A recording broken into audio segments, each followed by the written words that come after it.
જી sir. તારીખ 15/5/2026 રોજ Jalalpur police સ્ટેશનમાં આઈપીસી કલમ 420, 467, 68 અને 471, 120 બી મુજબનો ગુનો દાખલ કરવામાં આવેલ છે, જેમાં ફરિયાદી તરીકે પોરસભાઈ કેકીભાઈ ભાઠેના ધંધો નોકરી રહે આદર્શ પાર્ક સોસાયટી છાપરા રોડ નવસારી કે જેઓ બેંક ઓફ બરોડા જલાલપુરમાં પણ નોકરી કરે છે, તેમણે આ ફરિયાદ આપેલી હતી, જેમાં આરોપી તરીકે રાજેશભાઈ ગોવિંદભાઈ પરમાર, સુરેશભાઈ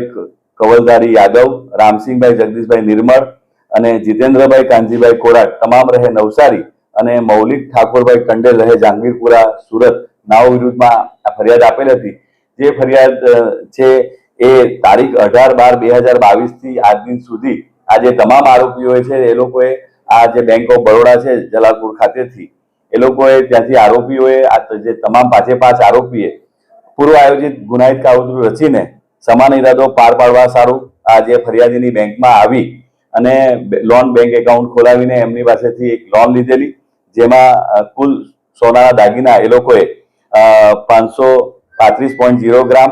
બેંકમાંથી મૂકીને કુલ 18,49,500 રૂપિયાની ગોલ્ડ લોન લીધેલી હતી, જેના વ્યાજ સાથેના કુલ રૂપિયા 21,39,256 રૂપિયા થાય છે, જે આજ દિન સુધી આ તમામ આરોપીએ ભરેલા ન હતા। તેમજ જે આ ગોલ્ડ લોન છે એના ઉપર જે આ દાગીના મૂકેલા હતા એ તમામ દાગીનાઓ ધાતુના હતા અને તેના ઉપર ગોલ્ડ પાણી ચડાવીને એના ઉપર 22 કેરેટ 916 નો હોલમાર્ક પાડીને આ જે ડુપ્લિકેટ દાગીના છે વેલ્યુઅર જીતુભાઈ ધનજીભાઈ કોરાટ નાઓ પાસેથી ખોટા દાગીના હોવા છતાં તેનો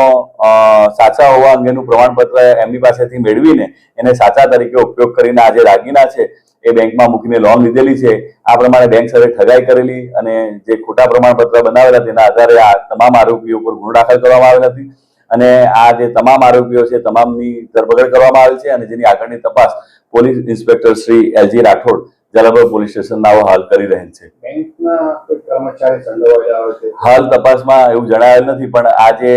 5 આરોપી છે એની પૂછપરછ કરીને રિમાન્ડ મેળવવાની કાર્યવાહી કરીને આગળની તપાસ કરવામાં આવશે અને જો કોઈ કર્મચારી કે કોઈ અધિકારી સામેલ છે એના વિરુદ્ધમાં પણ સખતમાં સખત કાર્યવાહી કરવામાં આવશે।